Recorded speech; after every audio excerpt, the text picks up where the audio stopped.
हे दोस्तों, स्वागत है आप सभी को अपने channel teach club India channel पर। आज मैं क्लास 9 का मैथ मॉडल सेट 2 लेके आया हूँ, जो कि बहुत ही इम्पोर्टेंट है क्योंकि एग्ज़ाम 5 मई को होना है। तो इसलिए मैं इसका प्रिपरेशन करा रहा हूँ क्लास 9 के लिए। देखिए, सेट 2 है और जो पहला सेट है उसका जो वीडियो बना चुका हूँ मैं, तो उसका यूट्यूब पर चढ़ चुका है टीच क्लब इंडिया चैनल पर। तो आप उसको चेकआउट कर सकते हैं, या फिर मैं उसका लिंक मैं डिस्क्रिप्शन या कमेंट बॉक्स में दे देता हूँ, तो आप उसको ज़रूर चेकआउट करिएगा। इससे पहले आप हमारे चैनल पर न्यू आए हैं तो आप मेरे चैनल को लाइक, कमेंट, शेयर, सब्सक्राइब जरूर कर दे एक बार। ताई जानते हैं इसके बारे में जो क्वेश्चन है किस प्रकार से है। ओके, देखिए पहला प्रश्न है यहाँ पर, आपको दिख रहा होगा अच्छी तरह से कि यहाँ पर कि निम्नलिखित में से कौन अभाज्य संख्या है। ऑप्शन नंबर ए है 2, ऑप्शन नंबर बी है 1, ऑप्शन नंबर सी है 0, ऑप्शन नंबर डी है 4। इसका राइट आंसर है ऑप्शन नंबर ए, मतलब कि 2। दो क्या है? एक अभाज्य संख्या, छोटी से छोटी अभाज्य संख्या है, वो है 2। ओके, अगला प्रश्न क्वेश्चन नंबर 2 है, दो पूर्णांकों का गुणनफल क्या होता है हमेशा। ऑप्शन नंबर ए है प्राकृतिक संख्या, ऑप्शन नंबर बी है पूर्ण संख्या, ऑप्शन नंबर सी है पूर्णांक, ऑप्शन नंबर डी है विषम संख्या। तो हम लोग जानते हैं कि दो पूर्णांक का गुणनफल जो होता है वो होता है पूर्णांक ही होता है, तो ये होगा ऑप्शन नंबर सी। अगला प्रश्न क्वेश्चन नंबर 3 कि पाई किस प्रकार की संख्या है। ऑप्शन नंबर ए है प्राकृतिक संख्या, ऑप्शन नंबर बी है पूर्ण संख्या, ऑप्शन नंबर सी है परिमेय संख्या, ऑप्शन नंबर डी है इनमें से कोई नहीं। तो इसका राइट जवाब है ऑप्शन नंबर डी, क्योंकि पाई जो होता है, पाई का वैल्यू होता है 22/7 मानते हैं, लेकिन इसका एक्चुअल वैल्यू नहीं है। ओके, लेकिन पाई जो होता है अपरिमेय संख्या होता है, ये हम लोग बात जानते हैं बहुत पहले से ही। इसी प्रकार से इसमें जो अपरिमेय संख्या नहीं लिखा है, इसलिए इसका मान हो जाएगा, इसका जो राइट आंसर इनमें से कोई नहीं। ओके, अगला प्रश्न क्वेश्चन नंबर 4। क्वेश्चन नंबर 4 इस प्रकार से है कि वास्तविक संख्या है। ऑप्शन नंबर ए है परिमेय संख्या, ऑप्शन नंबर बी है अपरिमेय संख्या, ऑप्शन नंबर सी है ए तथा बी दोनों, ऑप्शन नंबर डी है इनमें से कोई नहीं। तो इसका राइट आंसर है ऑप्शन नंबर सी, ए तथा बी दोनों, क्योंकि परिमेय संख्या का मतलब होता है कि परिमेय और अपरिमेय संख्या का जो संग्रह होता है उसी को बोलते हैं वास्तविक संख्या। अगला प्रश्न क्वेश्चन नंबर 5। क्वेश्चन नंबर 5 है कि 2 तथा 3 के बीच में निम्न में से कौन सी परिमेय संख्या है। ऑप्शन नंबर ए है पाई, ऑप्शन नंबर बी है √3, ऑप्शन नंबर सी है 5/3, ऑप्शन नंबर डी है 5/2। देखिए 2 और 3 के बीच परिमेय संख्या ज्ञात करना है। देखिए 2 + 3, 2 से भाग दे देना है, तो ये हो जाएगा 3 × 2 = 5 और 2। ओके, तो हो गया मतलब 5/2। देखिए 2/5 ऑप्शन नंबर डी में है, तो हो गया आपका राइट आंसर हो गया 5वां का डी। ओके, यहाँ पर हो गया। अगला प्रश्न क्वेश्चन नंबर 6। 2 का पावर -3 है। देखिए 2 का पावर -3 है, तो 2 का क्यूब होता है 8, माइनस में हो गया। अब इसको बटा में लिख देंगे। बटा में कैसे लिख देंगे? जब भी अगर ऐसे है माइनस में रहता है तो इसको प्लस में किया जा सकता है बटा में करके। ओके, कैसे? तो इसको लिख सकते हैं 1/8 लिख सकते हैं, तो होगा ऑप्शन नंबर सी, इसका जो होगा छठा के यहाँ पर दिया गया है। ऑप्शन नंबर ए में है 1/2, ऑप्शन नंबर बी है -1/2, ऑप्शन नंबर सी है 1/8 और ऑप्शन नंबर डी है यहाँ पर -1/8। तो इसका राइट जवाब है ऑप्शन नंबर सी, 1/8। अगला प्रश्न क्वेश्चन नंबर 7। क्वेश्चन नंबर 7 इस प्रकार से है कि ऑप्शन नंबर ए है इनमें से कौन एक बहुपद है। ऑप्शन नंबर ए है 2x² + 3x के पावर -1 + 4, ऑप्शन नंबर बी है 2x² + 3x + 4/x, option number C है कि 2x के पावर 5 + 3x के power 4 + 4x + 3, option number D है 32x² + 3x + 4√x। तो देखिए ये जो है माइनस में है, ये बहुपद नहीं होगा। ये क्या है? बटे में है, तो ये भी नहीं होगा क्योंकि इसका शर्त होता है। और देखिए रूट में है, ये भी नहीं होगा। लेकिन जो ये है, ये क्या है? एक प्रकार से बहुपद है, तो इसी हो गया ऑप्शन नंबर सी, इसका राइट आंसर। अगला प्रश्न क्वेश्चन नंबर 8 की ओर बढ़ते हैं। क्वेश्चन नंबर 8 इस प्रकार से है कि निम्न में से किस बहुपद का एक शून्यक 2 है। मतलब इनमें से किसका बहुपद जो है वो हो गया शून्यक 2 होगा।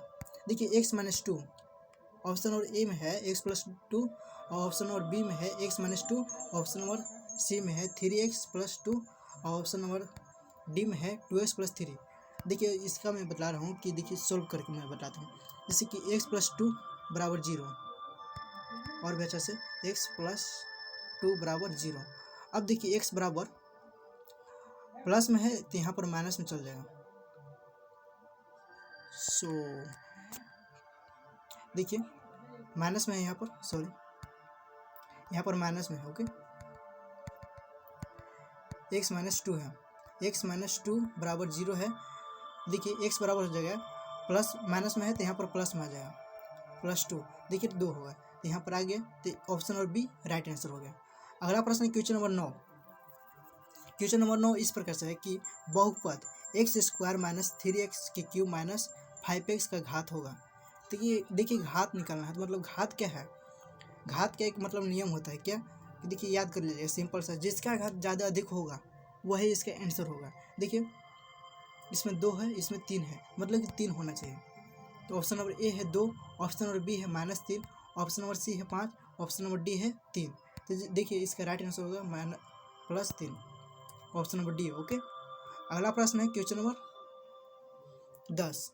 यदि px बराबर 5x² - 2x + 7 है तो p1 का मान होगा। p1 का मान है ज्ञात करना है।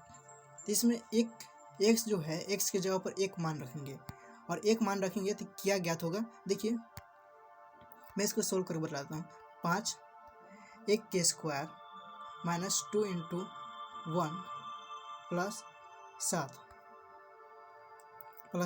देखिए 5 आएगा, क्योंकि 1 के स्क्वायर करेंगे तो 1 आएगा, तो 1 से गुना करने पर 5 आएगा, फिर -2 + 7।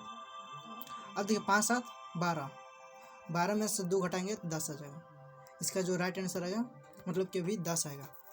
देखिए ऑप्शन कौन सा चलते हैं कि ऑप्शन में 10 दिया हुआ है कि नहीं। देखिए ऑप्शन में यहाँ पर देखना है 10वां नंबर है क्या है कि ऑप्शन नंबर ए में है 10, ऑप्शन नंबर बी में है 11, ऑप्शन नंबर सी में है -11, ऑप्शन नंबर डी है -12। देखिए इसका राइट आंसर जो हो गया ऑप्शन नंबर ए है। अगला प्रश्न question number 11। 2x³ - 5x² - 2x + 5 में x4 का गुणांक है। देखिए x4 मतलब कि x का पावर 4 जो है कि गुणांक है, x का पावर 4 इसमें है ही नहीं, मतलब कि इसका जो होगा गुणांक है ही नहीं, तो इसलिए इसका जो होगा आंसर 0 होना चाहिए, क्योंकि ऑप्शन नंबर ए है 2, ऑप्शन नंबर बी है -1 -5, ऑप्शन नंबर सी है 5, ऑप्शन नंबर डी है 0। देखिए इसका राइट आंसर हो गया ऑप्शन नंबर डी 0। अगला प्रश्न है क्वेश्चन नंबर 12। यदि किसी बहुपद px बराबर x² + x - 2 को x + 2 से विभाजित किया जाता है तो शेषफल होगा। ऑप्शन नंबर ए है 4, ऑप्शन नंबर बी है 2, ऑप्शन नंबर सी है 0, ऑप्शन नंबर डी है -4। तो देखिए सिंपल सा तरीका है कि x + 2 का पहले शून्य ज्ञात कर दीजिए। x + 2 बराबर 0। ओके, तो x बराबर क्या हो गया, -2 आ जाएगा, -2 आ जाएगा, सिंपल सा है। अब देखिए -2 आ गया तो सिर्फ x के जगह वैल्यू रख देना है, -2 के स्क्वायर प्लस -2। ओके, अब देखिए यहाँ पर -2 का स्क्वायर करेंगे तो ये आ जाएगा प्लस में, प्लस माइनस हो जाएगा, यहाँ पर 2 -2। अब देखिए ये दोनों जुड़ जाएगा अभी, मतलब 4 -4, तो 4 से 4 कट जाएगा, ये बराबर आ जाएगा 0। कितना आ जाएगा 0। तो हम लोग मिलाते हैं, ऑप्शन नंबर ए में है 4, ऑप्शन नंबर बी में है 2 और ऑप्शन नंबर सी में है 0, ऑप्शन नंबर डी में है -4। देखिए ऑप्शन नंबर सी जो हो गया आपका राइट आंसर। ओके, अगला प्रश्न की ओर बढ़ते हैं। अगला प्रश्न क्वेश्चन नंबर 13। क्वेश्चन नंबर 13 इस प्रकार से है कि x² - 9x + k का एक गुणनखंड x - 1 है तो k का मान ज्ञात करना है। यहाँ पर है देखिए ऑप्शन नंबर ए है 4, ऑप्शन नंबर बी है 8, ऑप्शन नंबर सी है -8, ऑप्शन नंबर डी है -4। देखिए इसका कैसे होगा, सिंपल सा है कि इसका शून्य ज्ञात करेंगे। जब इसका शून्य ज्ञात करेंगे x - 1 बराबर 0, तो x बराबर क्या आएगा, सिर्फ 1 आएगा। x बराबर क्या आएगा, 1 आएगा। देखिए 1 आएगा तो 1 का वैल्यू रख देंगे कहाँ, x जहाँ लिखल है तो x के जगह पर रख देंगे 1, तो 1 के स्क्वायर -9 और 1 यहाँ पर रखेंगे तो 1 ही आएगा, मतलब कि 9 ही आएगा। फिर यहाँ पर मैं प्लस के लिख देता हूँ, 1 - 9 प्लस के। अब देखिए इसको घटाएंगे, मतलब कि इसको साइड में जाएंगे, के बराबर क्या आ जाएगा, के बराबर आ जाएगा 9 में से घटाएंगे तो 8 आ जाएगा। ओके, तो ऑप्शन के अनुसार चलते हैं। ऑप्शन में दिया हुआ है कि नहीं, देखिए ऑप्शन में चलते हैं। ऑप्शन नंबर ए है 4, ऑप्शन नंबर बी है 8, ऑप्शन नंबर सी है -8, ऑप्शन नंबर डी है -4। तो इसका राइट वैल्यू आ गया ऑप्शन नंबर बी 8। ओके ना सर। अगला प्रश्न है क्वेश्चन नंबर 14। क्वेश्चन नंबर 14 इस प्रकार से है कि x² - x - 6 का गुणनखंड है। तो इसका जो ऑप्शन है x + 3 × x + 2। Option number B है x - 5 × x - 2। Option number C है x - 3 × x + 1। Option number D है x + 3 और x + 2 यहाँ पर दिया गया है। देखिए इसका राइट आंसर है ऑप्शन नंबर सी x - 3 और x + 1। इसका आप गुणनखंड कर लीजिएगा। अगला प्रश्न की ओर बढ़ते हैं, क्वेश्चन नंबर 15 की ओर। क्वेश्चन नंबर 15 करने से पहले आपको इस ग्राफ को देखना होगा। अच्छी तरह से देख लीजिए यहाँ पर गौर से। देखिए 15 नंबर क्वेश्चन क्या है कि बिंदु एल का निर्देशांक क्या है। बिंदु एल को ढूंढना है हमको। देखिए बिंदु एल यहाँ पर है, तो इसका निर्देशांक ढूंढना है। देखिए सबसे पहले एक्स अक्ष को दिखा जाता है, फिर वाई अक्ष। ओके, देखिए एक्स अक्ष -5 और यहाँ पर -4, तो -5 और -4 होगा। देखिए ऑप्शन नंबर सी हो गया आपका राइट आंसर। ओके, अगला प्रश्न है क्वेश्चन नंबर 16। बिंदु एस की कोटि क्या है। बिंदु एस की कोटि हमको ढूंढना है। तो सिंपल सा तरीका है क्या, देखिए बिंदु एस की कोटि यहाँ पर एस है। ओके, तो इसका कोटि हमको ढूंढना है। देखिए कोटि क्या होता है, भुज क्या होता है। कोटि होता है वाई अक्ष, ये होता है। तो हमको वाई अक्ष -3 हो गया, अरे सॉरी 3 होगा। ओके, ये हो गया आपका आंसर। सॉरी दोस्तों, कोटि होता है वाई अक्ष, तो यहाँ पर जो है ना, तो हो गया +3 जो हो रहा है ये एक्स अक्ष पर आ रहा है। तो यहाँ पर ये हो गया, ये हो गया वाई अक्ष।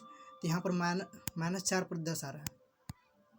तो हो गया ऑप्शन कौन सा दर्शा रहा है, देखिए यहाँ पर ऑप्शन नंबर बी को दर्शा रहा है। ये हो गया आपका करेक्ट आंसर। अगला प्रश्न क्वेश्चन नंबर 17 कि बिंदु बी की भुज, मतलब कि एक्स अक्ष को बोलते हैं भुज बोलते हैं, इसको बोलते हैं कोटि बोलते हैं वाई अक्ष को। तो देखिए इसका मिलाते हैं, कहाँ बिंदु बी है और वहाँ पर क्या मिल रहा है। बिंदु बी है और हमको भुज ढूंढना है, तो यहाँ पर 4 मिल रहा है। ओके, बिंदु बी की भुज जो होगा ऑप्शन नंबर डी। ओके, अगला प्रश्न की ओर बढ़ते हैं। ऑप्शन क्वेश्चन नंबर 18 है कि निर्देशांक 3 - 4 द्वारा निरूपित बिंदु है, तो हमको ढूंढना है। ओके, तो ढूंढते हैं, फिर से देख लेते हैं क्वेश्चन क्या है कि 3 - 4 द्वारा पहचाना गया बिंदु क्या है। ओके, देखिए 3 - 4, तो एक्स अक्ष हो गया 3 और यहाँ पर 4, मतलब कि एस को दर्शा रहा है, इसलिए राइट आंसर होगा इसका एंस एस जो होगा। तो ऑप्शन के देखते हैं ऑप्शन इसमें दिया है कि नहीं। ऑप्शन नंबर ए में है एच, ऑप्शन नंबर बी में है एस, ऑप्शन नंबर सी में है बी, ऑप्शन नंबर डी में है एम। तो इसका राइट आंसर होगा ऑप्शन नंबर बी एस। अगला प्रश्न क्वेश्चन नंबर 19। कार्तीय तल में क्षैतिज रेखा को क्या कहते हैं।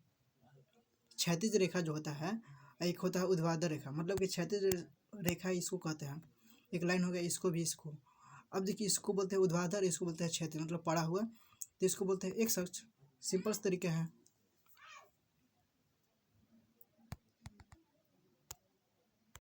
अगला प्रश्न क्वेश्चन नंबर 20।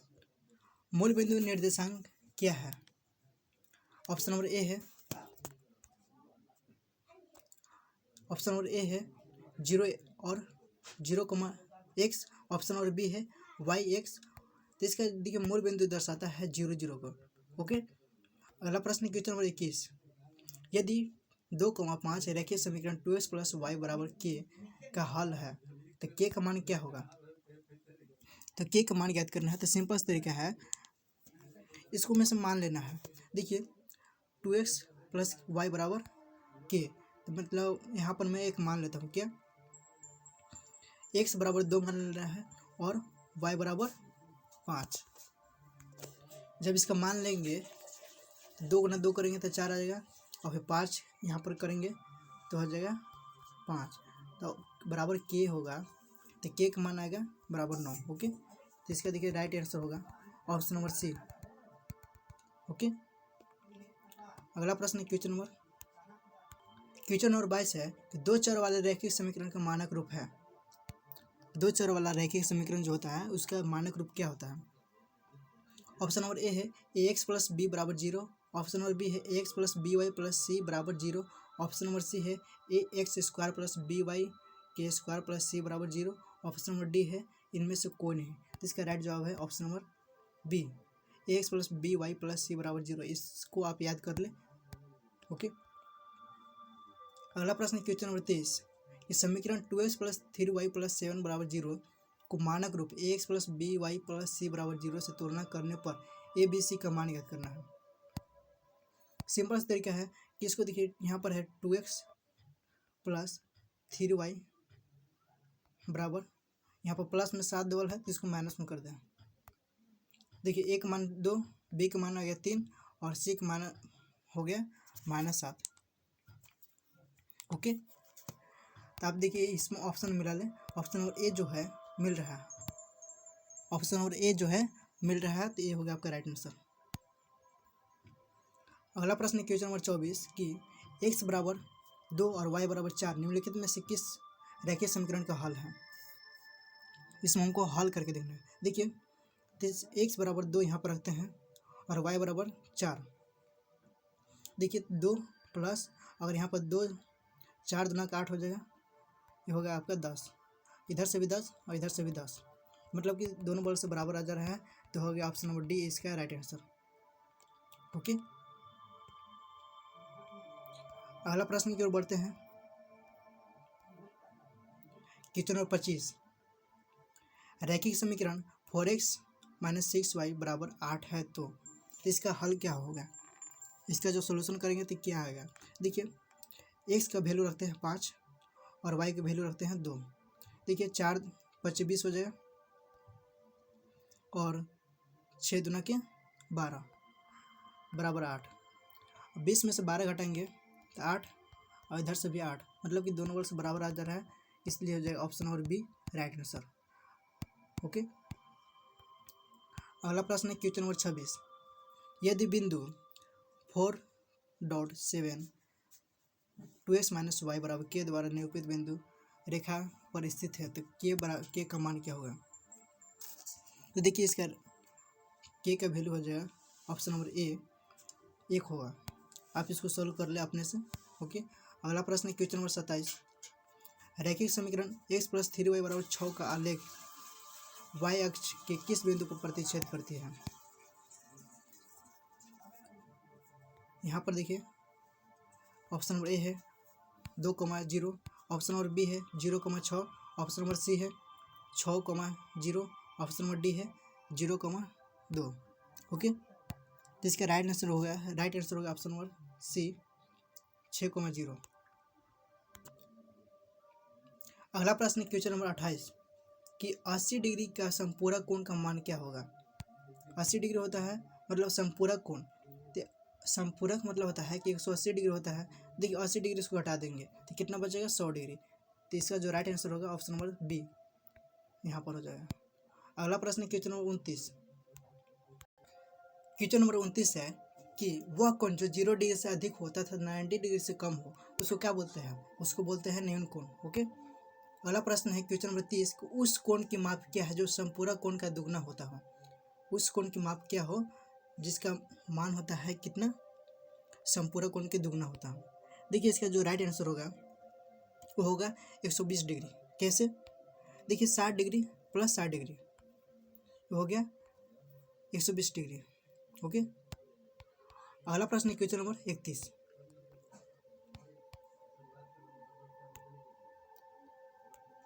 क्वेश्चन नंबर 31 है इस प्रकार से है कि नीचे दी गई आकृतियों में रेखाएं एक्स वाई और एम एन बिंदु 0 पर प्रतिच्छेद करती है यदि कोण पी ओ वाई बराबर 90 डिग्री और ए अनुपात बी बराबर ए 2:3 है तो सी का मान ज्ञात करना है। तो यहाँ पर है इस प्रकार से, ये देखिए 90 डिग्री बन रहा है और 1:2 और 3 इसका है। देखिए सबसे पहले मान ज्ञात करना है किसे, तो मैं इसको डायरेक्ट आंसर बताता हूँ। इसका जो राइट आंसर होगा वो होगा आपका ऑप्शन नंबर डी होगा, 126 डिग्री होगा। ओके, अगला प्रश्न की ओर बढ़ते हैं। नीचे दी गई आकृति में यदि ए बी समांतर सी डी और सी डी समांतर ई एफ और वाई अनुपात जेड बराबर 3:7 है तो एक्स का मान क्या होगा। यहाँ पर दिया गया है, देखिए वाई का मान जो होगा वो भी होगा आपका 126 डिग्री होगा। ओके, अगला प्रश्न क्वेश्चन नंबर 33 प्रश्न है यहाँ पर कि त्रिभुज के तीनों कोना का अनुपात 1:3:5 में हो तो सबसे बड़े कोण का मान ज्ञात करना है। देखिए सिंपल तरीका है ज्ञात करने का। देखिए और इसका ऑप्शन दिया गया है यहाँ पर। ऑप्शन नंबर ए है 100 डिग्री, ऑप्शन नंबर बी है 120 डिग्री और ऑप्शन नंबर सी है 80 डिग्री, ऑप्शन नंबर डी है 60 डिग्री। देखिए 1:3 और 3:5 दिया गया है। तो सिंपल तरीका है, इसको जोड़ दें एक्स लगा के, इसको मान लें सब में एक्स मान लें, शॉर्ट में एक्स। देखिए 3 5 3 8 8 1 9 एक्स बराबर 180 डिग्री। 180 डिग्री क्यों? क्योंकि त्रिभुज के तीनों कोनों का मान होता है 180 डिग्री। तो एक्स बराबर होता है 180 डिग्री बटा 9। इसको काट देंगे, भाग दे देंगे तो आपका 20 बार में आ जाएगा। देखिए सबसे बड़े कोण का मान ज्ञात करने के लिए कह रहा है, तो 20 × 5 कर दे, 20 × 5 = 100। यहाँ पर जो है बड़े कोण का मान ज्ञात करने के लिए कह रहा है, तो 5 × 20 करेंगे तो 20 × 5 = 100 आ जाएगा। ओके, तो ये हो गया आपका right answer, option number A. Okay, अगला प्रश्न की ओर बढ़ते हैं। क्वेश्चन नंबर 34 है कि किसी त्रिभुज में अधिक से अधिक कितने न्यून कोण हो सकते हैं। ऑप्शन नंबर ए है 2, ऑप्शन नंबर ए है बी है 3, ऑप्शन नंबर सी है 1, ऑप्शन नंबर डी है 4। देखिए इसका राइट आंसर क्या है। इसका राइट आंसर है ऑप्शन नंबर बी 3। अगर न्यूनतम बोलता है मतलब कम बोलता है, सॉरी यहाँ पर क्वेश्चन में गलत पढ़ लिया। हाँ सही है, अधिक कौन है ना, अधिक कितने हो सकते हैं। अगर न्यूनतम बोलता है मतलब कम बोलता है तो 2 हो सकता है, लेकिन अगर अधिक बोल रहा है तो 3 हो सकता है। क्योंकि एक त्रिभुज खींचेंगे इसे तो इसका मान 60 डिग्री ले सकते हैं, इसका भी 60 मतलब कि 60 मतलब कि 6 × 18 180 डिग्री हो जाएगा। ओके, अगला प्रश्न की ओर बढ़ते हैं। क्वेश्चन नंबर 35 की ओर। 35 नंबर क्वेश्चन है, एक क्वेश्चन गलत है शायद टाइपिंग करने में, और ये भी क्वेश्चन गलत है। ओके, तो अगला प्रश्न है क्वेश्चन नंबर 37। क्वेश्चन नंबर 37 जो है इस प्रकार से है कि किसी त्रिभुज के बराबर कोने के सम्मुख भुजाएं क्या होती है। ऑप्शन नंबर ए है बराबर होती है, ऑप्शन नंबर बी है बराबर नहीं होती है, ऑप्शन नंबर सी है असमान होती है, ऑप्शन नंबर डी है इनमें से कोई नहीं। तो इसका जो राइट आंसर है ऑप्शन नंबर ए होगा, बराबर होती है। किसी त्रिभुज के बराबर कोने के सम्मुख भुजाएं होती है वो होती है बराबर होती है। और 38 नंबर जो क्वेश्चन जो है ये भी रॉन्ग है, मतलब कि टाइपिंग करने में शायद मिस्टेक हो गई है। ओके, अगला प्रश्न क्वेश्चन नंबर 39। नीचे दी गई आकृति में एडी और एडी भुजा बीसी पर का लंब समद्विभाजक करता है। ओके, त्रिभुज ए बी डी तथा ए सी डी सर्वांग के किस नियम से सर्वांग है, यहाँ पर दिखाना है। ओके, क्या दर्शाना है इसको, ये किस नियम से सर्वांग है। देखिए यहाँ पर एक त्रिभुज बन रहा है, मतलब 90 डिग्री यहाँ पर बना रहा है, बीच एक लंब है यहाँ BC, लेकिन यहाँ पर एक लंब डाला तो 90 डिग्री बन गया, इधर से भी 90 डिग्री। देखिए तो ये होगा आपका ऑप्शन नंबर ए है SSS नियम से, ऑप्शन नंबर बी है RHS नियम से, ऑप्शन नंबर सी है SAS नियम से, ऑप्शन नंबर डी है ASS नियम से। तो इसका जो राइट आंसर होगा ऑप्शन नंबर सी SSS नियम से, साइड एंगल साइड नियम से दर्शा रहा है। नेक्स्ट जो अंतिम प्रश्न है कि किसी सर्वांग त्रिभुजों के संगत भुजाएं होते हैं, क्या होते हैं। ऑप्शन नंबर ए है असमान, ऑप्शन नंबर बी है बराबर, ऑप्शन नंबर सी है अनिश्चित, ऑप्शन नंबर डी है इनमें से कोई नहीं। तो इसका राइट आंसर होगा ऑप्शन नंबर बी होता है, मतलब बराबर होता है। किसी सर्वांग त्रिभुज की संगत भुजाएं हमेशा बराबर होती है। ओके, ये बात आपको हमेशा याद रखनी चाहिए। तो देखिए इस प्रश्न में मैं मॉडल सेट 2 भी करा दिया, मतलब कि सेट 1 भी हो गया और 2 भी, दोनों हो गया। अगर वीडियो आपको कमाल की लगी हो, अच्छी लगी हो, तो अपने फ्रेंड्स दोस्तों को शेयर जरूर करें, क्योंकि और भी मैं क्लास 9 से जुड़ी और भी विषयों पर मैं जल्दी जल्दी लाता रहूँगा, क्योंकि एग्ज़ाम बहुत नज़दीक आने वाली है। ओके, तो आपको कोई भी डाउट होगा तो आप मुझे कमेंट कर सकते हैं। लाइक करिए अगर मेरी बातें कमाल की लगी, और हाँ, कमेंट करके अपने दोस्तों को शेयर करना। Thanks for watching this video. मिलते हैं नेक्स्ट वीडियो में, तब तक के लिए जय हिंद, जय भारत, जय हिंद साथियों।